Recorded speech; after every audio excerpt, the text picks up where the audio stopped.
आज जो कहानी मैं आप लोगों को सुनाने जा रहा हूँ वो मैक्सिको के एक छोटे से गांव में रहने वाले जैक नाम के एक लड़के की है। जैक अपने परिवार में सबसे बड़ा था, इसीलिए उस पर ये जिम्मेदारियां थी कि वो काम करे और अपना और अपने परिवार का खर्चा उठाए। लेकिन गांव में तो जैक को कोई काम मिल नहीं रहा था, इसीलिए उसने शहर में काम की तलाश करनी शुरू कर दी।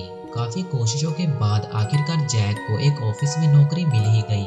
जैक की नौकरी शहर में होने के कारण उसे रोजाना गांव से शहर और शहर से गांव आना पड़ता था।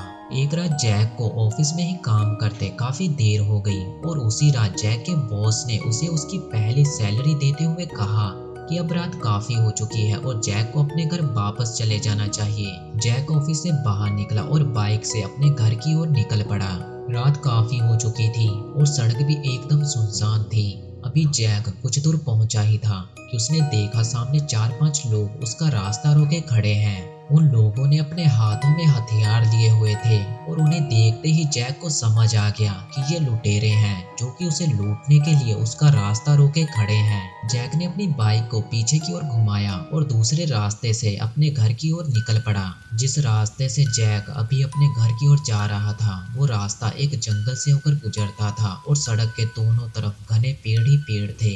कुछ दूर जाने के बाद जैक को एहसास हुआ कि कोई उसका पीछा कर रहा है और जब उसने पीछे पलट कर देखा तो उसे दिखाई दिया कि 2-3 बाइक उसका पीछा कर रही हैं। ये देखने के बाद जैक काफी ज्यादा घबरा गया और उसने अपनी बाइक की स्पीड और भी ज्यादा बढ़ा दी। ज्यादा स्पीड होने के कारण जैक अपनी बाइक को संभाल नहीं पाया और एक गड्ढे में जा गिरा। वो लुटेरे जैक के पास आए और उन्होंने जैक को बुरी तरह मारना शुरू कर दिया और जैक के सारे पैसे लूट कर वहां से चले गए।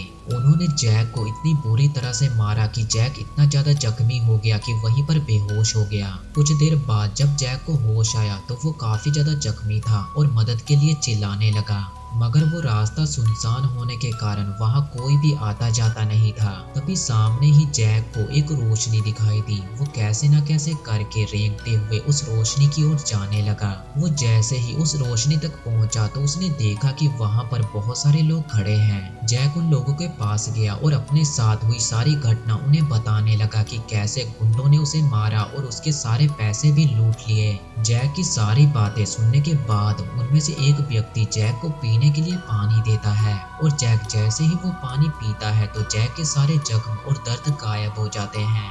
उस व्यक्ति ने जैक के कंधे पर हाथ रखते हुए कहा कि तुम्हारी बाइक वहां पर खड़ी है, जाओ अपने घर वापस चले जाओ। जैक तुरंत ही अपनी बाइक पर बैठा और अपने घर की ओर निकल पड़ा। घर पहुंचते ही जैक अपने परिवार को सारी घटना के बारे में बताने लगा। जैक की सारी बातें सुनने के बाद उसके फादर ने उसे बताया कि जिस जगह पर तुम थे वहां पर कोई भी घर नहीं है, वहां पर सिर्फ एक कब्रिस्तान है। और जब जैक ने अपनी जेब में हाथ डाला तो उसने देखा कि उसके सारे पैसे उसी की जेब में पड़े हैं। जैक को ये समझ ही नहीं आ रहा था कि आखिर उसके साथ ये सब हुआ क्या है। आखिर वो लोग कौन थे जिन्होंने जैक की मदद की।